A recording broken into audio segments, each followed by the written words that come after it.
સર્વ સ્વાધ્યાય પ્રેમી ભાવિકો સૌને સાદર પ્રણામ. જય જિનેન્દ્ર. અનંતકારી પરમ તારક ત્રિભુવનપતિ શાસનપતિ પરમાત્મા મહાવીર સ્વામીના ચરણોમાં વંદના કરીએ. પુરુષાદાનીય શ્રી પાર્શ્વ પ્રભુના ચરણોમાં વંદના કરી. પૂજ્ય આચાર્ય ભગવંતો, ઉપાધ્યાય ભગવંતો અને સર્વ સાધુ સાધ્વી ભગવંતોના ચરણ કમળમાં ત્રિકાળ વંદના કરીએ. અને આરાધક સ્વાધ્યાય પ્રેમી સર્વ શ્રાવક શ્રાવિકા ભાઈઓ બહેનો સૌને સાદર પ્રણામ. આપણે સમકીર્તના 67 બોલની સજ્જાઈનો આપણે સ્વાધ્યાય કરી રહ્યા છીએ અને એમાં આપણે 9મા અધિકારમાં 6 પ્રકારની જયના એના વિશે આપણે વાત કરી રહ્યા છીએ. જેમાં 6 પ્રકારની જયા કઈ છે? વંદન, નમન, દાન, અનુપ્રદાન, આલાપ અને સંલાપ. આ 6 વસ્તુઓ. તો કે ક્યાં?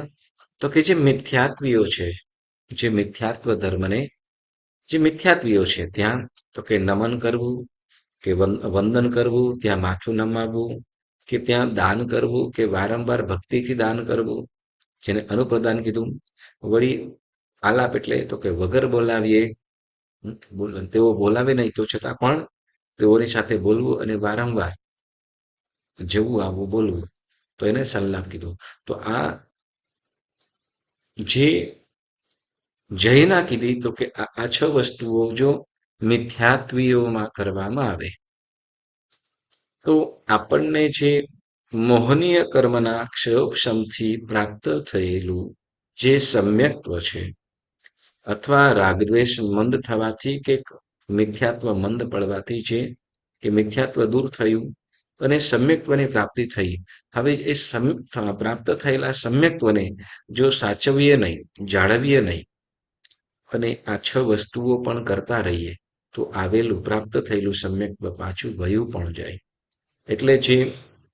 એટલે કે મોક્ષ જે હાથ વેતની અંદર છે એવું હાથમાંથી છૂટી ગયું એમ કહેવાય. તો આ વંદન, નમન, દાન, અનુપ્રદાન, આલાપ અને સંલાપ આ 6 વસ્તુઓ કરવાની નથી.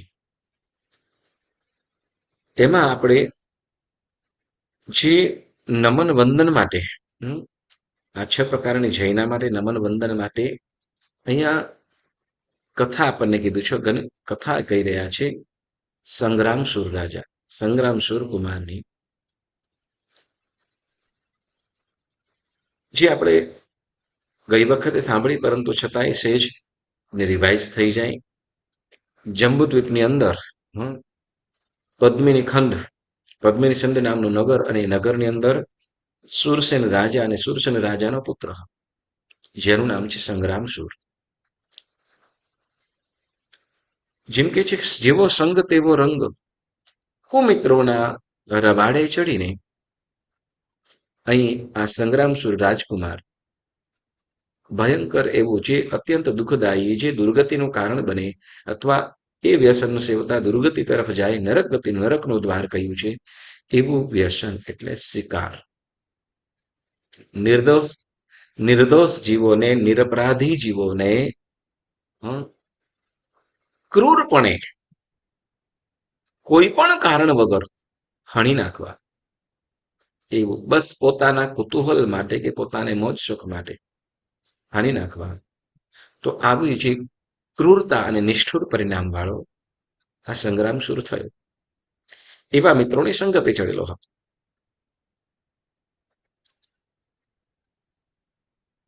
જેમ કે એક વ્યસની હોય, જે વ્યસની જીવ હોય એની નિંદા થાય ને થાય જ, અને એની સાથે રહેનારો હોય કે એની જે સંગતિમાં હોય એની પણ નિંદા થાય. જે સમાજને કે પરિવારને કે બધે પણ જે કલંક સ્વરૂપ બને છે, નિંદા થાય. સંગ્રામસુર શિકારના વ્યસનની અંદર છે.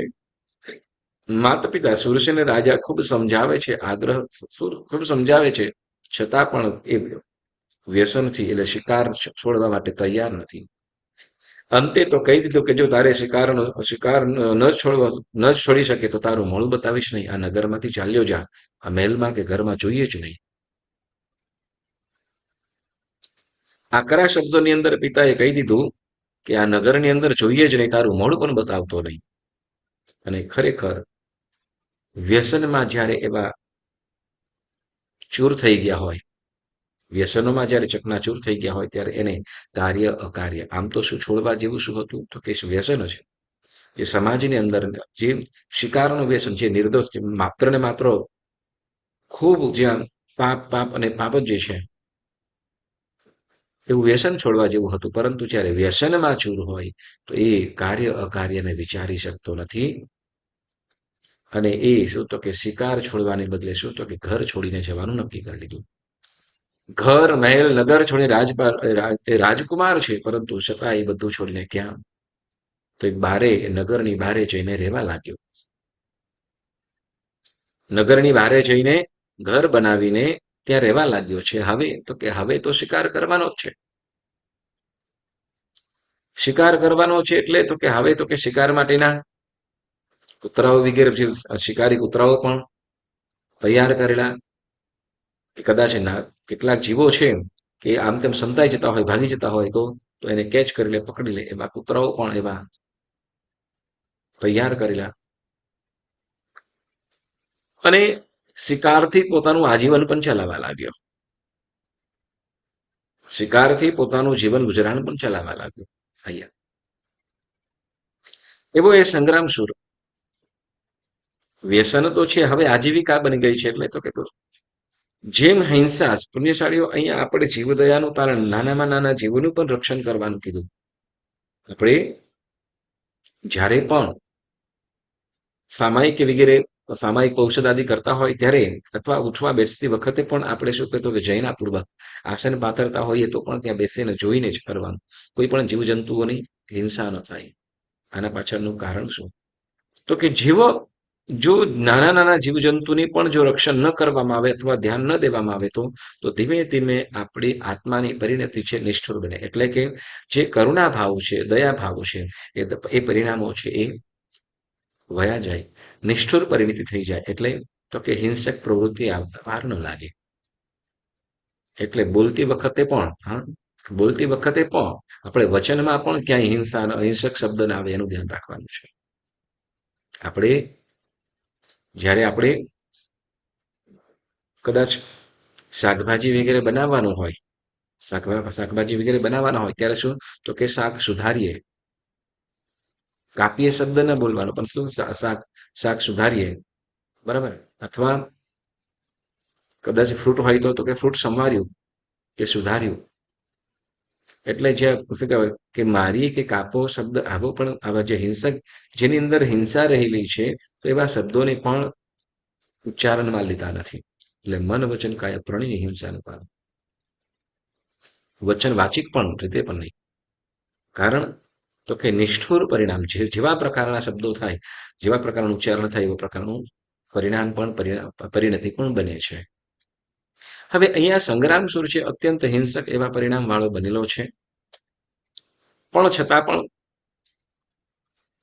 કંઈક અંદર ખાને ક્યાંક બીજ તો પડ્યું જ હશે. કેટલોક સમય થઈ ગયો છે ત્યાં બારે રહેતા, અને એક વખતે બન્યું કે એને કોઈ કામથી પરગામ જવાનું થયું, બીજે ગામ જવાનું થયું. એટલે આખો દિવસ એને બહાર જવું પડ્યું હતું, બીજા દિવસે આવવાનું હતું. અને તે વખતે ત્યાં બાજુની અંદર ગુરુ ભગવંત પધારે છે. ગુરુ ભગવંત પધારે અને ચાર જ્ઞાનથી તેઓ યુક્ત હતા. એટલે એ સહજ અવધિ જ્ઞાની હતા. એટલે આ કૂતરાઓ જે છે એને જે શિકાર કરવા માટે જે પાળેલા જે કૂતરાઓ હતા, વળી એ કૂતરાઓને દેખરેખ માટે માનસ પણ રાખેલો. હવે કૂતરાઓના પરિણામને જુએ છે, એકદમ હિંસક વૃત્તિ વાળા છે. કેમ તો કે શિકાર માટે ટ્રેન થયેલા છે. આપણે જેને શાસ્ત્રના જે સાધુ ભગવંતો છે, વીરના જે વારસદાર એવા અણગાર સાધુઓ કરુણાના નિધાન કીધેલા છે, જેના હૈયે સર્વ જીવો માટે જ કરુણા છે, કોઈ પણ રીતે દુઃખી ન થાય, એનો ભવ સુધરે,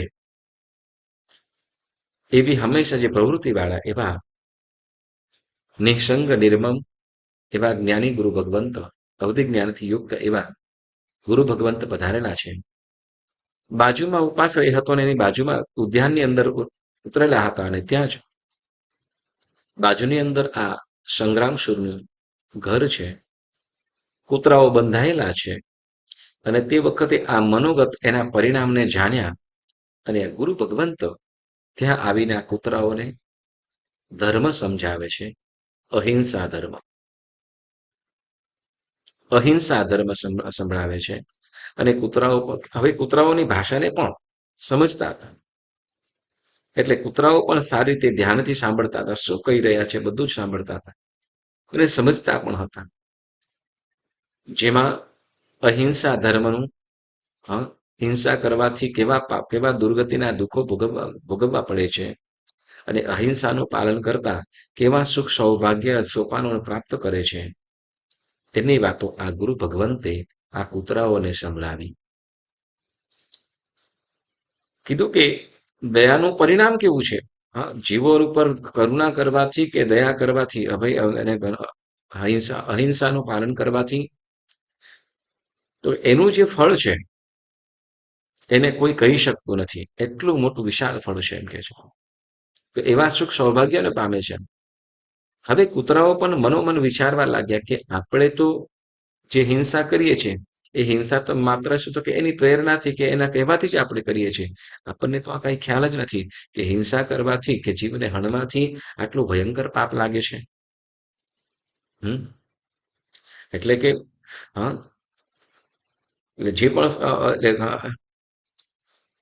એટલે કૂતરાઓ પણ વિચારવા લાગ્યા છે કે અરે, આપણે તો કેટલા ભયંકર પાપો કર્યા છે, કેટલાય જીવન હાણ્યા છે, અને એની પ્રેરણાથી પુણ્યશાળીઓ એમ કે છે તો કૂતરાઓને પાપ લાગે ખરું? એ તો એને ટ્રેન કર્યા હતા અને એ કરાવે છે. તો કહીએ ચોક્કસ પાપ લાગે, પાપ લાગે જ. કારણ શું, તો કે કોઈ અન્ય કહેતું હોય કે કોઈ કરાવતું હોય કે કરતું હોય, કોઈ કહેતું હોય કે કરાવતું હોય, આપણે સિમ્પલ એક્ઝામ્પલ તરીકે વાત કરીએ, બરાબર. કોઈ કદાચ કોઈની પ્રેરણાથી કોઈના ઉત્તેજનથી કોઈ કદાચ પોતાનો હાથ અગ્નિમાં નાખે, તો કોનો હાથ બળે? અગ્નિ નાખનારનો હાથ બળે છે, બરાબર. કારણ શું, તો કે એને નાખ્યો, ઓલા એ ભલે કીધું, પરંતુ જેમ એ હાથ નાખવાથી એનો હાથ બળે છે, તેમ બીજાના કહેવાથી કોઈ પણ પ્રકારનું પાપ કરતા હોઈએ તો એ પાપના, હવે આપણને ખ્યાલ નથી તો કે ના, ખ્યાલ નથી છતાં પણ અગ્નિથી બળશે કે નહીં બળે એ ખ્યાલ છે કે અથવા નથી, પણ અંદર નાખ્યો એટલે બળવાનું છે. બસ એટલે એ જ પ્રમાણે શું, તો કે કોઈ પણ પ્રકારની હિંસક પ્રવૃત્તિ કરતા હોય કે પાપ પ્રવૃત્તિ કરતા હોઈએ તો એ પાપ પ્રવૃત્તિનો પાપ લાગે ને લાગે છે, બરાબર. તો હવે આ કૂતરાઓ પણ વિચારવા લાગે કે ખરેખર સંગ્રામસુરના કહેવાથી આપણે કેટલાય જીવોને હાણી નાખ્યા છે, આપણે કેટલું ભયંકર પાપ કર્યું છે. બસ હવે શું, આજે પાપનું ફળ છે દુર્ગતિ અને નરકના દુઃખો સહન કરવા પડશે. બસ હવે ગમે તેમ હોય આપણે પાપ નહીં કરીએ. જે કૂતરાઓ હતા, જે શિકાર માટે જે કૂતરાઓ હતા, એ કૂતરાઓ મનોમન એ લોકો નક્કી કરી લીધું કે હવે બસ અજ્ઞાનતાના કારણે ધર્મ નતો સાંભળ્યો, એટલે આપણે ઘણા પાપ થઈ ગયા, પણ હવે તો પાપને તિલાંજલિ, કોઈ પણ પ્રકારના જીવોને હિંસા કરીશું નહીં, હણીશું નહીં, શિકાર નહીં કરીશું. અને કૂતરાઓ વીરતી થયો. કૂતરાઓ ખરેખર સંકલ્પ લઈ લીધો છે, મનોમન નક્કી કરી લીધું છે. આ બાજુ ગુરુ ભગવંત પણ પોતાના ધ્યાનસ્થ કે અન્ય પોતાની સાધનામાં વ્યસ્ત થયા. બીજા દિવસે સંગ્રામસુર આવ્યો છે. સંગ્રામસુર જે નિત્ય જે કાર્ય, કેમ કે પહેલા તો માત્ર શોખ માટે કરતો, પણ હવે તો તો એ શિકાર જ એની આજીવિકા બની ગયેલી હતી. એટલે આવ્યો એટલે તરત પણ ઓલા માણસને કીધું કે શું કહેવાય, કૂતરાઓ છોડી દે અને એને લઈને શિકાર માટે જઉં છું. દોરીઓથી બાંધેલા એવા કૂતરાઓને લઈને, કેમ કે અમુક જગ્યાએ એને બધું કમ્પ્લીટ બતાવીને પછી જ એને છોડવામાં આવે, એટલે કૂતરાઓ પણ એને કેચ કરી લેતા શિકાર માટે. જે પણ પીછો કરે તો એને પકડીને લાવે. હવે આ બાજુ નિત્ય જેમ દરરોજ પ્રમાણે અહીંયા આ કૂતરાઓને લઈને જંગલમાં ગયો છે.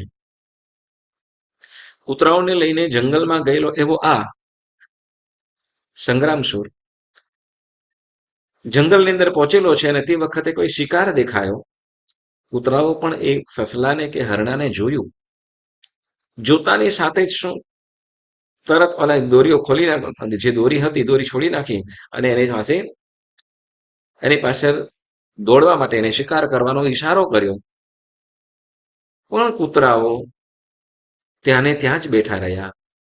જે શિકાર પાછળ દોડતા એમ દોડ્યા નહીં, ત્યાંને ત્યાં જ બેઠા રહ્યા. સંગ્રામસુર પણ વિચાર કરવા લાગ્યો, અરે આ શું થયું? કૂતરાઓનું ધ્યાન નથી કે શું? ફરીથી ને ઈશારો કર્યો, સુસ્કાર્યા, છતાં પણ કૂતરાઓ ન દોડ્યા. કદાચ યોગ્ય ન લાગતું હોય, વળી થોડી દૂર બીજી જગ્યાએ જઈને કોઈ બીજો શિકાર દેખાયો અને બીજો શિકાર દેખાતા કૂતરાઓને ઈશારો કર્યો, કૂતરાઓને આને પકડીને લઈ આવો. એ શિકાર એને ઘાયલ તો થઈ જાય કે દોડધામ કરે, પોતાનું જે શિકાર હોય, જે જીવ હોય, એ પોતાના બચાવ માટે દોડે તો ખરું જ, પોતાના બચાવ માટે. પરંતુ અહીંયા તો કૂતરાઓ ટ્રેન થયેલા. પણ બીજો શિકાર દેખાયો, કૂતરાઓને ઈશારો કર્યો, છતાં પણ કૂતરાઓ ન જ દોડ્યા. 2-3 ફેરે આવું થયું, કૂતરાઓ શિકાર માટે ન જ દોડ્યા. લાગે છે શું કહેવાય કે આ શ્વાન છે, એને કઈ તકલીફ છે, પ્રોબ્લેમ છે, કે નક્કી કઈ થઈ ગયું છે કે શું? શિકાર કર્યા વગર બપોર થઈ ગયો અને વળી કૂતરાઓ લઈને પોતાના ઘરે આવ્યો. એનો જે પાલક હતો, કૂતરાઓને જે પાલન કરવા માટે જે રાખેલો માણસ, એને પૂછે છે કે શું થયું છે કૂતરાઓને, કેમ આજે કોઈ શિકાર નથી કરતા? કૂતરાઓ શિકાર નથી કરતા, શું છે, શું થયું છે? કઈ ખવડાવી દીધું એમને સારું નથી? હા, અને બરાબર નથી. અને ત્યારે એ પાલક માણસ દ્વારા સંગ્રામસુરને ખ્યાલ આવ્યો કે એક જૈન મુનિ આવ્યા હતા અને એમને ધર્મ સંભળાવીને ગયા છે. અહિંસા ધર્મનું એમને ભાન કરાવ્યું છે. અહિંસા ધર્મથી શું લાભ છે અને હિંસા કરવાથી કેવું મોટું મહાપાપ છે, વગેરે વાતો અમને ધર્મ સંભળાવીને ગયા છે. એટલે મનોમન એવો શિકાર કરવાનું છોડી દીધું છે. આ વાત જ્યારે ખ્યાલ આવ્યો સંગ્રામસુરને, એટલે સંગ્રામસુર પણ ખરેખર પોતાની જાત ઉપર મનોમંથન કરવા લાગ્યો, ચિંતન કરવા લાગ્યો કે આ જો પ્રાણીઓ છે, આ જો પશુઓ છે, તો પશુઓ પણ જો શિકાર મૂકી શકતા હોય તો હું કઈ કક્ષાએ, હું કેટલી નીચી કક્ષાએ ઉતરી ગયો છું કે હું કેમ નથી સમજી શકતો. કૂતરાઓને એમને દોરી જે બાંધેલી હતી છોડી મૂક્યા અને કીધું કે તમને જેને પણ તમને જે ધર્મ સંભળાવ્યો છે એમની પાસે જાઓ અને તમે તમારી રીતે એમની પાસે જાઓ. અને કહેતાની સાથે જ કૂતરાઓને છોડી દીધા. કૂતરાઓ પણ ત્યાંથી દોડતા દોડતા જે ગુરુ ભગવંત હતા ત્યાં આવીને બેસી ગયા. ગુરુ ભગવંતે પણ એમને આશીર્વાદ આપ્યા. અને તે વખતે જ્યારે કૂતરાઓ પ્રત્યેનું વાત્સલ્ય અને કૂતરાઓનું પણ ભોળાપણ, એને જે ગુરુ ભગવંત પ્રત્યેની જે લાગણી દેખાણી, હવે આ જોઈને આ સંગ્રામસુર પણ ખરેખર પીગળી ગયો. મનોમન વિચાર કરવા લાગ્યો કે પશુઓ પણ જે શિકાર મૂકી દે, કેવો હું છું. અને ગુરુ ભગવંત પાસે ધર્મ સાંભળે, હિંસાના માઠા પરિણામ અહિંસા ધર્મનું પાલન કરતા કેવા શું પ્રાપ્ત થાય છે વગેરે વાતો એમણે જણાવી. વળી આગળ વધીને સુદેવ, સુગુરુ અને સુધર્મની ઓળખાણ કરાવી. જેમાં સુદેવની ઓળખાણની અંદર આપણે ગઈ વખતે સાંભળ્યું હતું કે 18 દોષથી રહિત છે એવા અરિહંત કે વિતરાગ દેવ એ જ સાચા દેવ છે. અજ્ઞાન, અસૂયા, અંતરાયો, રાગ, દ્વેષ, ભય, શોક, રતિ, અરતિ, વળી વેદ રહિત આદિ 18 પ્રકારના દોષ કીધા. જે 18 પ્રકારના દોષથી રહિત છે કે નિદ્રા, વિકથા વગેરે જેની પાસે કંઈ પણ નથી એવા 18 દોષથી જે રહિત છે એવા અરિહંત એ જ સાચા દેવ છે. વળી ગુરુની ઓળખાણ કરાવે, જેને કંચન અને માટી બંને સમાન છે. જેની પાસે કોઈ રાજા હોય કે રંક હોય, બંને તરફ છે, બંને જેના માટે સમાન છે. મહેલ હોય કે વન હોય, બંને જેના માટે સમાન છે. સુવર્ણ હોય કે કથિર હોય, જેના માટે સમાન છે. એટલે કે નિર્મોહી છે, નિર્મમત્વ છે, સમતાથી યુક્ત છે, સમભાવમાં સદાય જે આરૂઢ થયેલા છે એવા પંચમહાવ્રતધારી ગુરુ ભગવંતો સુગુરુ છે. નિર્મોહી, ક્ષમતાયુક્ત, જેના માટે બધું જ સરખું છે, તો એવા ગુરુ ભગવંત એ જ ખરેખર સાચા ગુરુ છે. અને આગળ વધીને ધર્મની વાત કરે કે ધર્મ તો કે જે જીવદયા જ જીવદયા એ જ સાચો ધર્મ છે. જીવદયા એ જ સાચો ધર્મ છે અને એનું હંમેશા એ રત્નત્રયનું હંમેશા સેવન કરવું જોઈએ. આ ધર્મ, આવો ધર્મ એ ગુરુ ભગવંતે સંગ્રામસુરને સંભળાવ્યો અને ખરેખર સંગ્રામસુર પણ હવે જે વ્યસન, જે શિકારનું વ્યસન છે ત્યજી દીધું.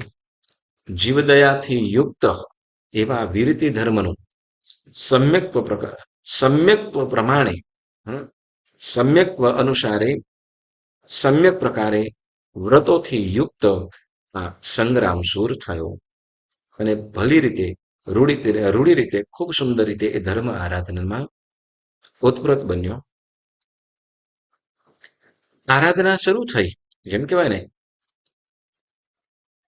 અહીંયા કથાઓની અંદર, પુણ્યશાળી કથાઓની અંદર આપણને એવી એવી વાતો સંભળાવે છે કેમ જોઈએ કે જે વ્યસનમાં કેવો ચકચૂર હશે, કેવો ચકચૂર થયો હશે કે જેને પિતાના વચનોને પણ અવગણી નાખ્યા, જેને મહેલની અંદર બધી જ વસ્તુ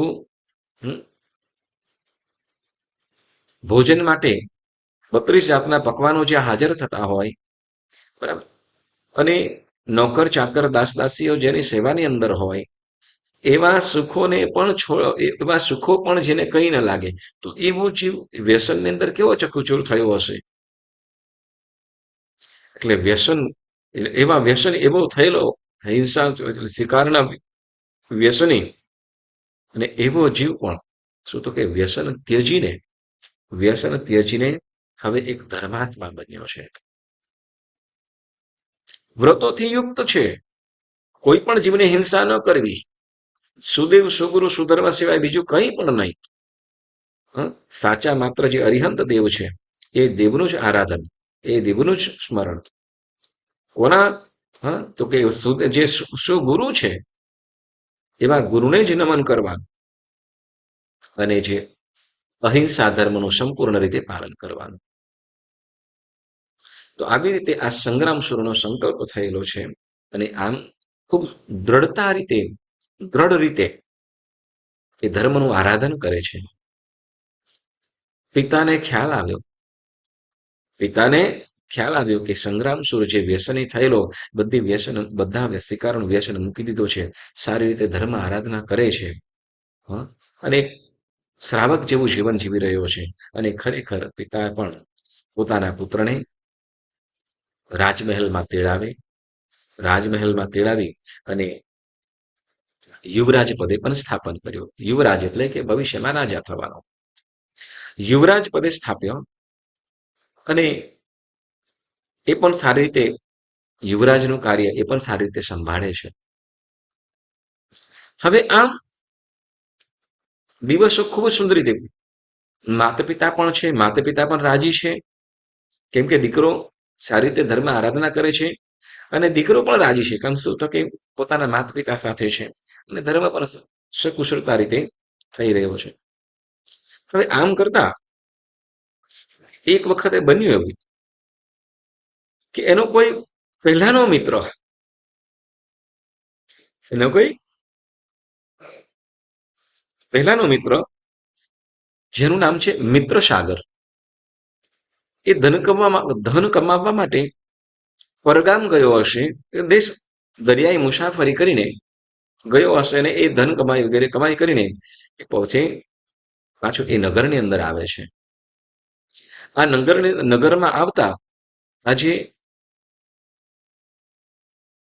સંગ્રામસુર છે એ બંને મિત્રો પણ મળ્યા. જૂની મિત્રતા હતી અને આત્મીયતા પણ હશે એટલે આલિંગન કરી અરસપરસ ભેટીને એકબીજા વાતો કરે છે. સંગ્રામસુર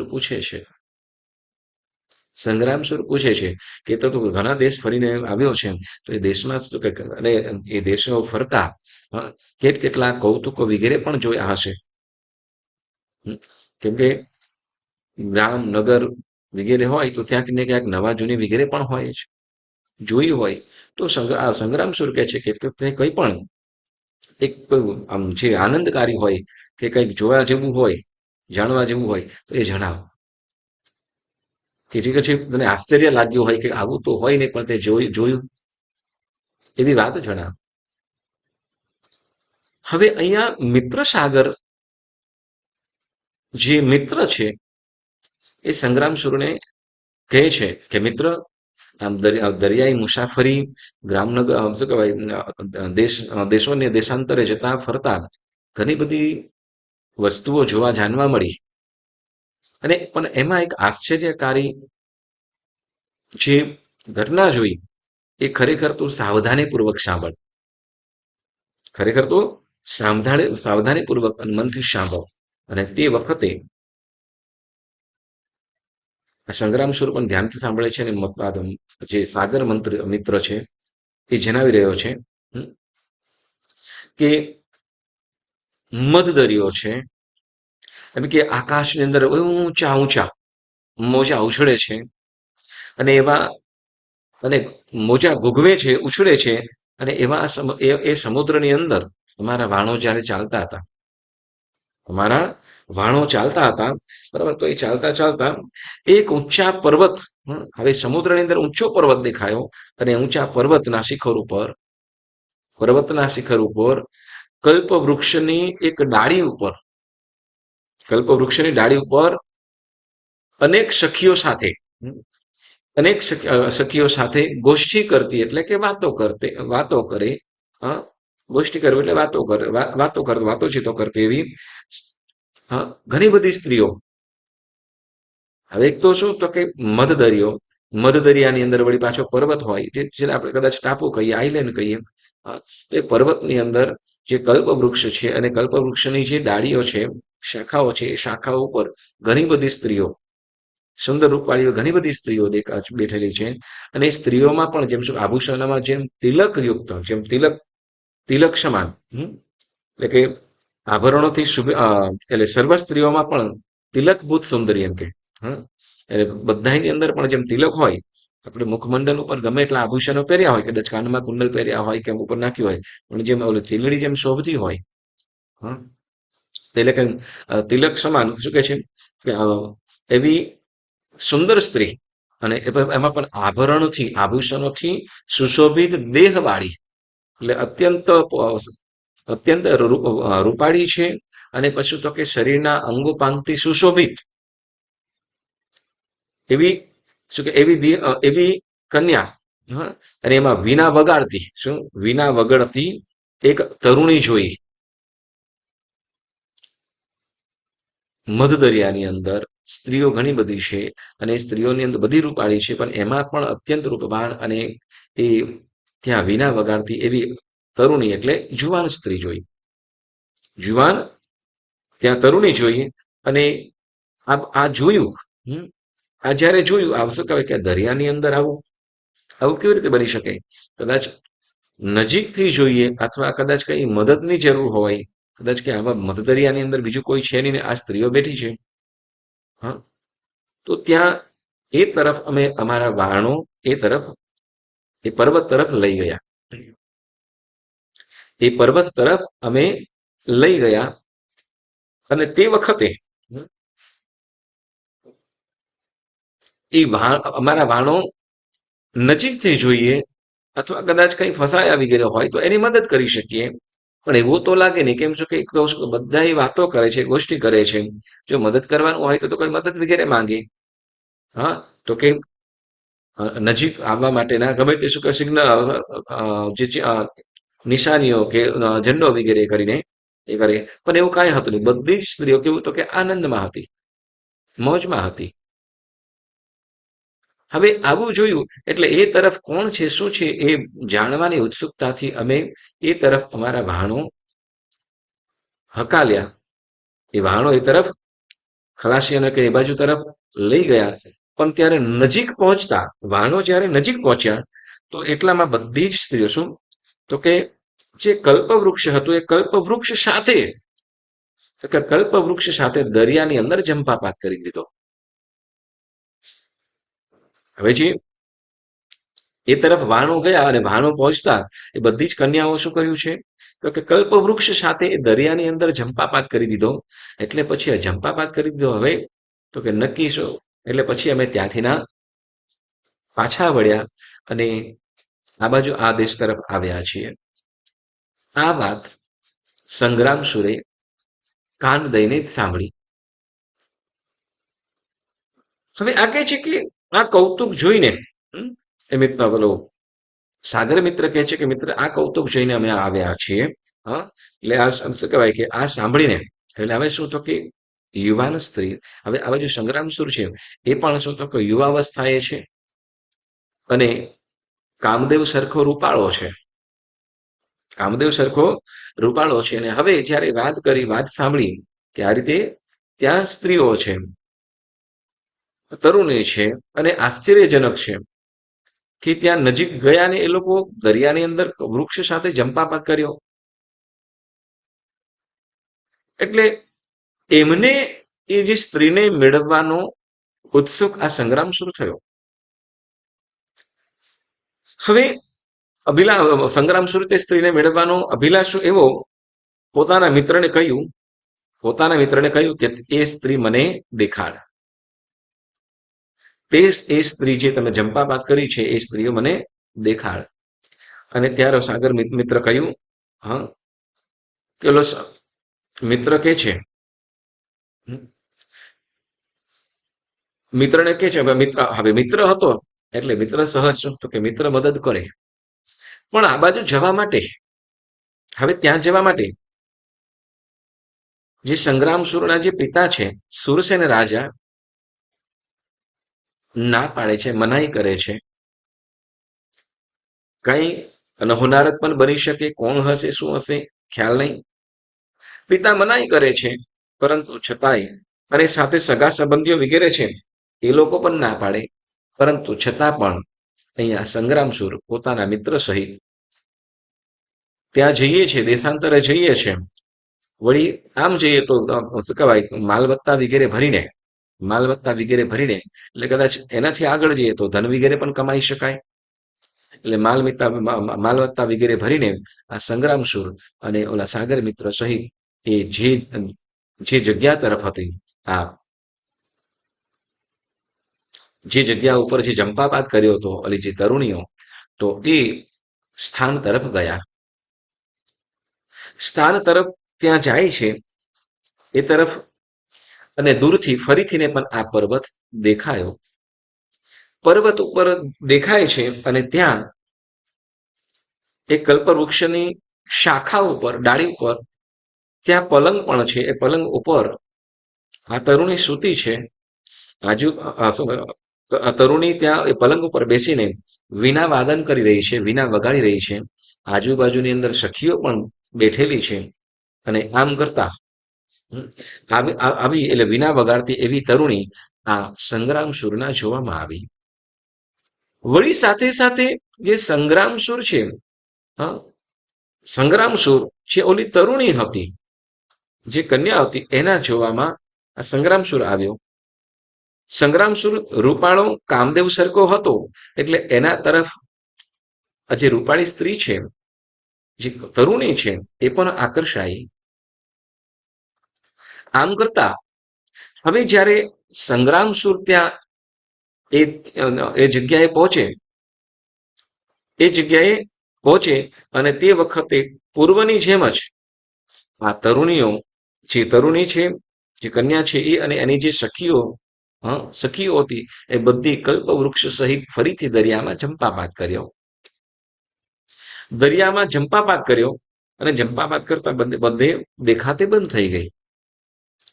પણ તે વખતે સંગ્રામસુર પણ નક્કી કરે કે નક્કી શું મારે આને મેળવવું છે, મારે આને મેળવવાની છે. એટલે સંગ્રામસુર પણ શું કરે તો કે તલવાર લઈને પોતાના રક્ષણ માટે કે કંઈ પણ એમના રક્ષણ માટે કે પોતાના શસ્ત્ર સહિત તલવાર લઈને એ પણ દરિયામાં જંપાપાત કર્યો. હવે દરિયામાં જંપાપાત કરી દીધો અને દરિયામાં જંપાપાત કરતા ઓલી જે જંપાપાત કર્યો એટલે થોડું અંદર ઉતરતા ત્યાં એક સુંદર મજાનો પાણીની અંદર મહેલ દેખાય છે.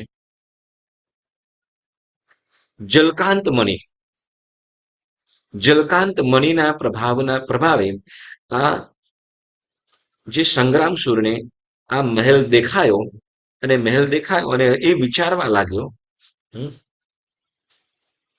અને એ પણ પાછો મહેલ 7 માળની મોટી હવેલી ત્યાં એ પાણીની અંદર છે, દરિયાની અંદર, અને પણ મધ દરિયે.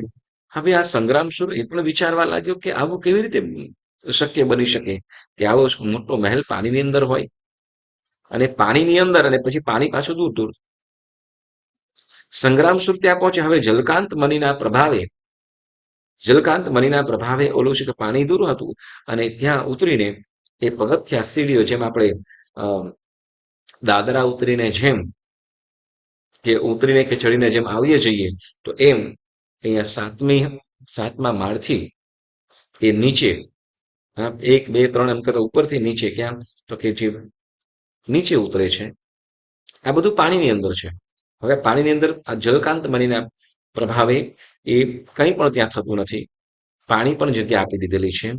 અને એમ કરતા ઉતરતા એ જલકાંત મણિના કારણે એ પોતે પાણીની અંદર પણ બધું સ્વસ્થ છે, એટલે પાણી ત્યાં છે નહીં.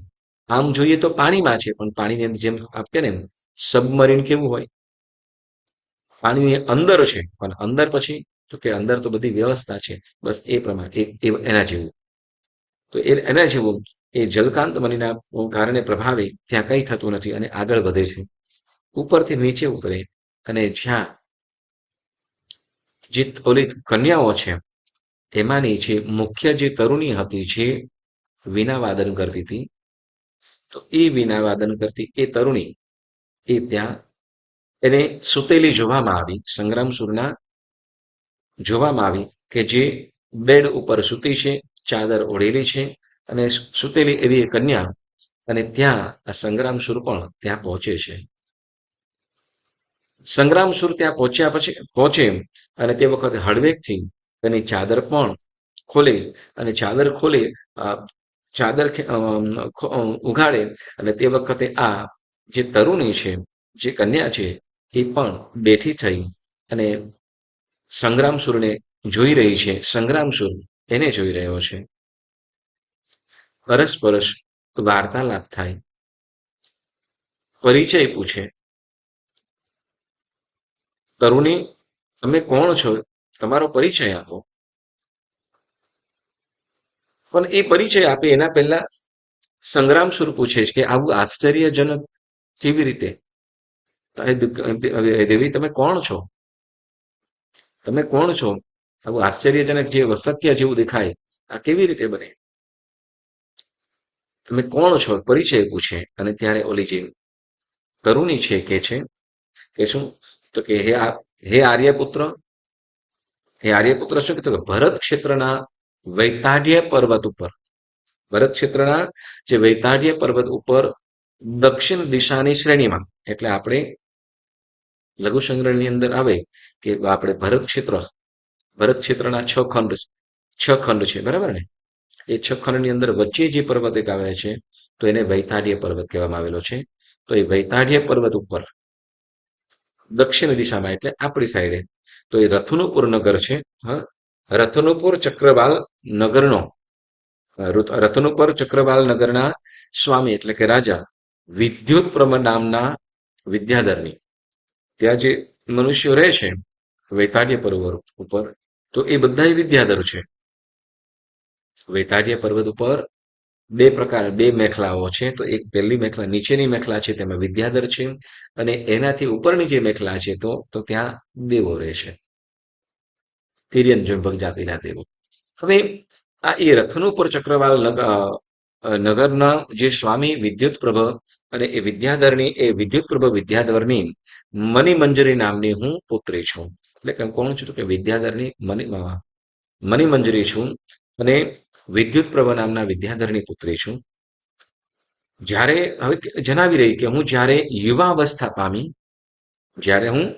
યુવાવસ્થા પામી ત્યારે મારા પિતાએ નિમિત્યાને જે નિમિત્યા વગેરે છે તો એમને પૂછ્યું કે મારો પતિ કોણ થશે, મારો પતિ કોણ થશે તે એના વિશે પૂછ્યું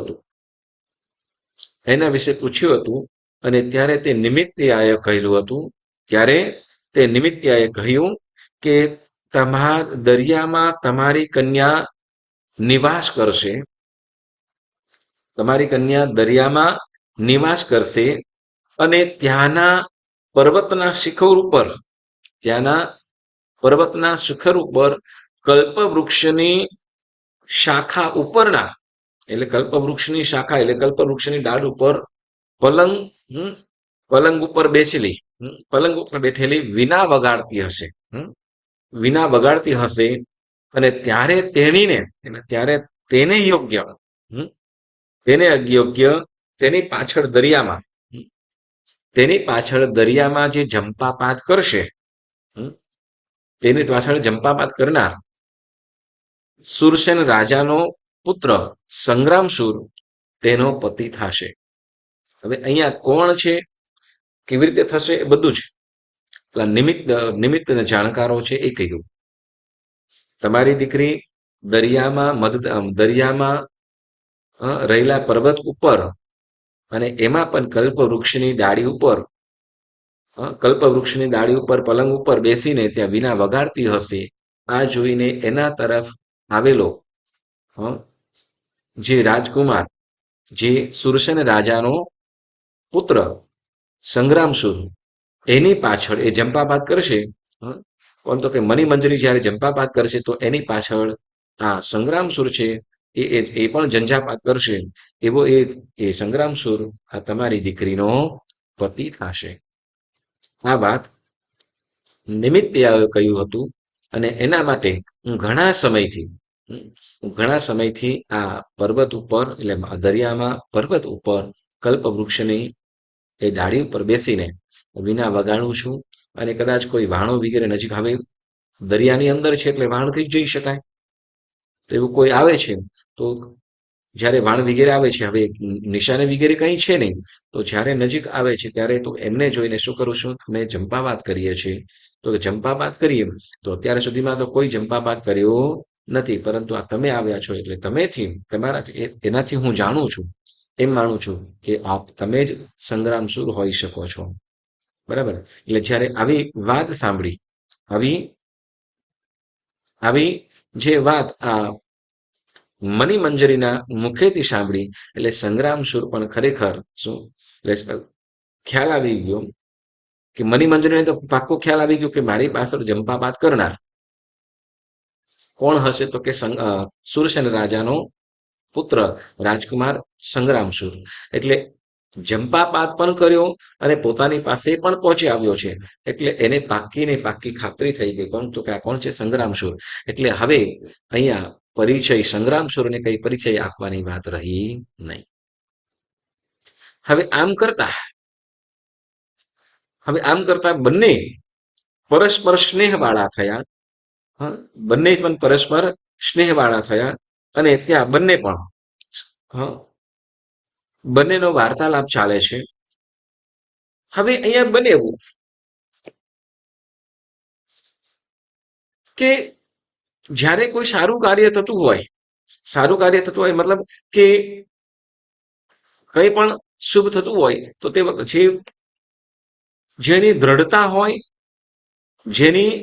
દ્રઢતા હોય, નિયમમાં મક્કમતા હોય, નિયમમાં ક્યારે પણ ડગે નહીં, અડગ રહે, વ્રત પાલનમાં કે ધર્મ પાલનમાં જે અડગ રહે તો એની પરીક્ષાઓ પણ થાય. હવે અહીંયા મણિમંજરી અને સંગ્રામસુર આ બંને જણ પરસ્પર સ્નેહવાળા વાર્તાલાપ કરી રહ્યા છે. ધર્મ વગેરેની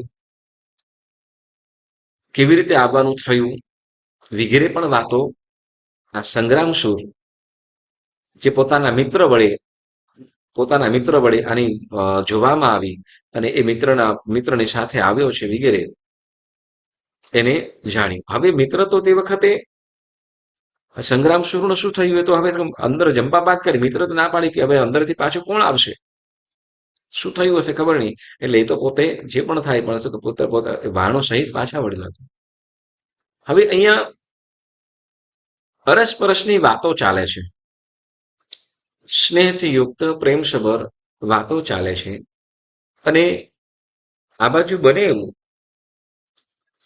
કે ઇન્દ્ર મહારાજા દેવસભામાં આ સંગ્રામસુરના સમ્યક્ત્વની પ્રશંસા કરે છે. ફરીથી ઇન્દ્ર મહારાજા આ સંગ્રામસુરના સમ્યક્ત્વની અને એને જે ધર્મમાં અડગતા છે તો એ અડગતાની પ્રશંસા કરે છે. પણ કહે છે ને કે પ્રશંસા પણ બધાએ પચવી ન શકે. કેટલાક શું પ્રશંસા કરી તો ન શકે, અન્યની પ્રશંસા કરી તો ન શકે, પરંતુ શું તો કે કેટલાક અન્યની પ્રશંસા સાંભળી પણ ન શકે. એટલે હવે એની અંદર કોઈ મિથ્યાત્વી દેવ છે અથવા પ્રશંસા સહન ન કરીને શકનાર એવો દેવ નક્કી કરે કે આ ઇન્દ્ર શું સાવ બફાટ કરે છે, અત્યારે એની પરીક્ષા કરું.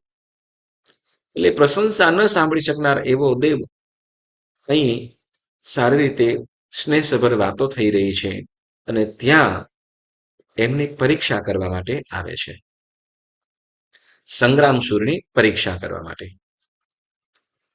હવે સંગ્રામસુરની પરીક્ષા કરવા માટે આવી પહોંચ્યો તે વખતે વિકરાળ રૂપ કરેલું છે, એકદમ મોટા મોટા દાંત છે, કાળો ડિબાંગ છે, જીભ પણ લાલ એવી છે, કાળી જેવી જીભ છે અને મોટી મોટી આંખો, લાલચોળ આંખો, અને એમાં પણ પાછું ખડગ મોટું તલવાર, અનેક તલવારોથી યુક્ત.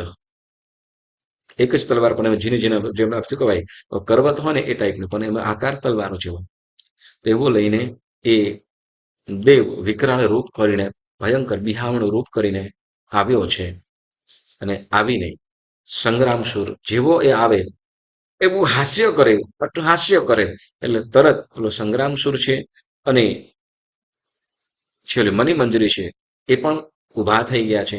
અને હવે આ પેલો જે રાક્ષસ છે, જે રાક્ષસનું રૂપ કરીને આવેલો છે એવો એ દેવ સંગ્રામસુરને કહે છે. હવે એ સંગ્રામસુરને શું કહે છે એ આપણે બધા આવતી વખતે સાંભળીશું. એ પરીક્ષામાં કેવી કન્ડિશનો રાખે છે, શું એની સાથે યુદ્ધ કરે છે કે હવે યુદ્ધની અંદર યુદ્ધ કરે તો શું સંગ્રામસુર જીતી શકે છે, કેમ કે સામે તો દેવ છે, શું દેવ સમક્ષ જીતી શકશે? શું ઓલી મનીમંજરીને કાંઈ હાનિ પહોંચાડે છે, નુકસાન પહોંચાડે છે? તો એ પરીક્ષાની અંદર શું કરે છે, શું કન્ડિશનો મૂકે છે, ખૂબ સમજવા, જાણવા, સાંભળવા અને રસપ્રદ છે. તો આપણે એ આવતા ગુરુવારના સેમ સમયની અંદર આપણે આ સાંભળીશું. એ દેવ રાક્ષસનું રૂપ કરીને આવેલો છે અને સંગ્રામસુર સાથે વાર્તાલાપ જ કરે છે કે યુદ્ધ પણ કરે છે. યુદ્ધ કરે તો શું સંગ્રામસુર જીતી શકે છે? તો એની પણ આપણે વાતો આવતી વખતે સાંભળીશું. તો આજનો સ્વાધ્યાય કરતા કંઈ પણ જીનાજ્ઞા વિરુદ્ધ બોલાયું હોય તો મન વચન કાયાથી ત્રિવિધે ત્રિવિધે ત્રિવિધે મિચ્છામિ દુક્કડમ મિચ્છામિ દુક્કડમ મિચ્છામિ દુક્કડમ.